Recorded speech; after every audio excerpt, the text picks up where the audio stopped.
Bon, ce matin à toi, j'espère que tu te portes bien.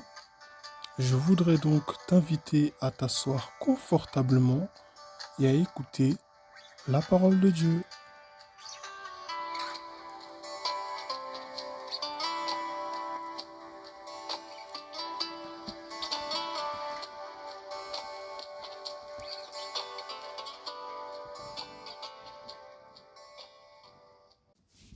Proverbe chapitre 1, verset 7 nous dit, le Proverbe chapitre 1, verset 7. La crainte de l'Éternel est le commencement de la science. Les insensés méprisent la sagesse et l'instruction. Amen. Amen.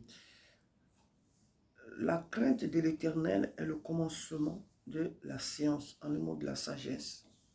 La crainte de l'Éternel est le commencement de tout ce que, en tant que peuple de Dieu, en tant que racheté, en tant que chrétien, nous devons savoir que le début, le commencement de tout ce que nous pouvons rechercher dans le Seigneur, de tout ce que nous pouvons rechercher même dans notre propre vie, c'est d'abord la crainte de l'Éternel. Amen. Amen. Nous ne pouvons pas dire que nous sommes des enfants de Dieu et faire les choses à notre façon, comme nous voulons, quand nous voulons, et ne pas tenir compte de celui qui nous a appelés à lui, de celui qui nous a invités à lui, de nous tenir compte de celui qui nous a sauvés et dire que oui, écoute, nous sommes les enfants de Dieu, nous faisons la volonté de Dieu, nous sommes heureux. C'est vrai, Jésus nous a sauvés pour être heureux.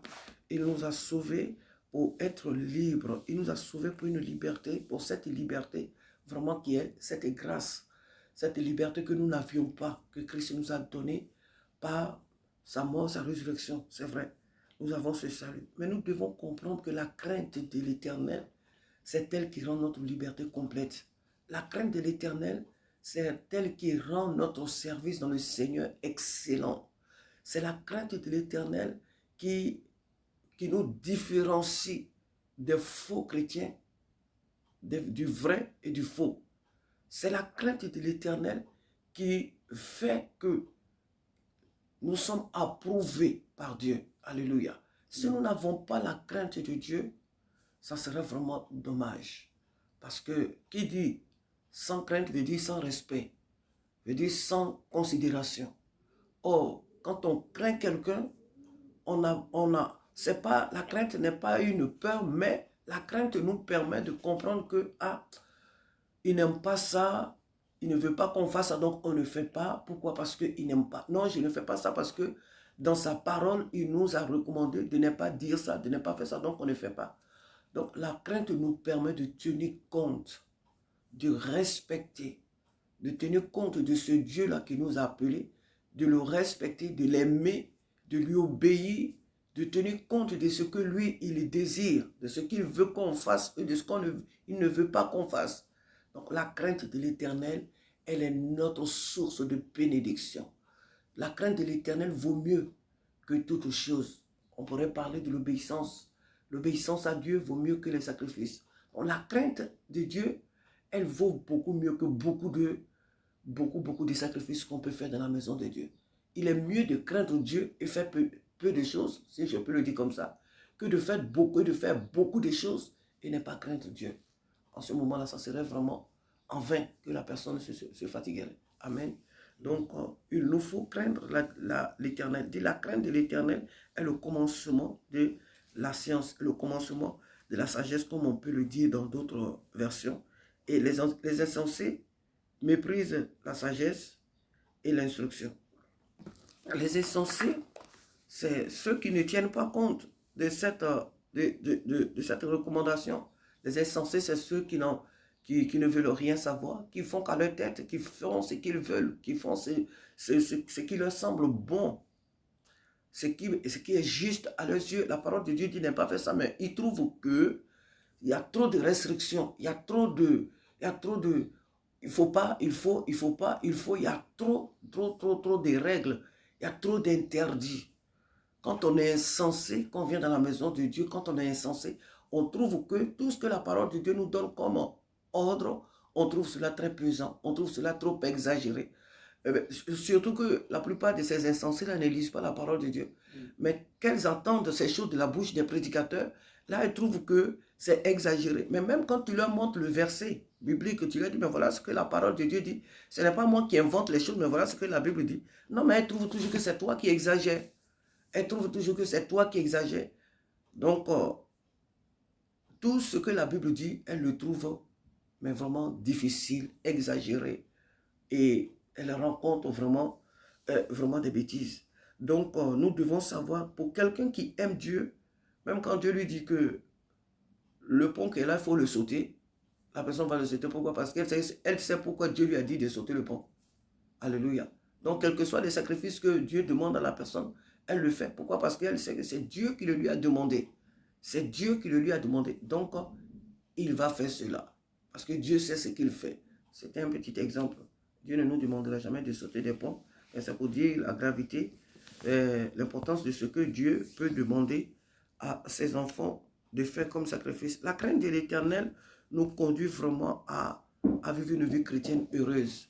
Quelles que soient les épreuves, les difficultés, la crainte de l'Éternel nous conduit à avoir une vie de paix vraiment dans le Seigneur, avoir une vie heureuse, avoir une vie de victoire, une vie victorieuse, une vie chrétienne vraiment victorieuse sur les épreuves, les difficultés. Parce que la crainte va nous amener à écouter la voix de Dieu.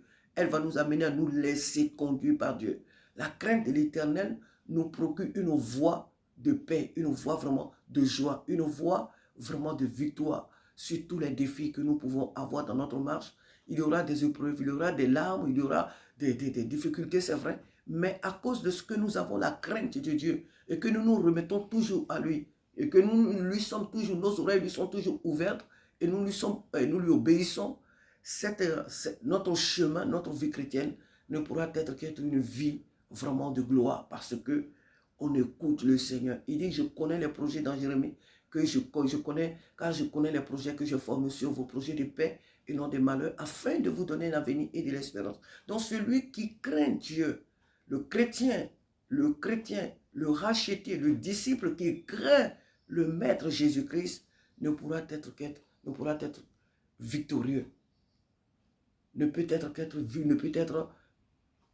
une âme victorieuse, un chrétien victorieux, un chrétien béni, un chrétien de paix, un chrétien mais vraiment heureux. Alléluia. Malgré les épreuves et les difficultés. Il y a beaucoup à dire dans ce verset même. C'est la méditation de ce matin. Je vais m'arrêter là.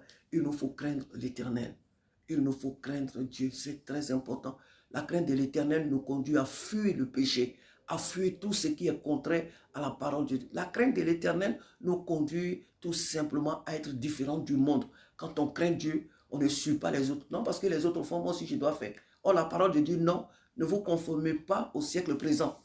Ne vous conformez pas au siècle présent, mais soyez transformés par le renouvellement de l'intelligence et autres. Amen. Donc, la parole de Dieu nous appelle toujours à être distingués, à être toujours mis à part. Mais sans la crainte de Dieu, on suit la foule.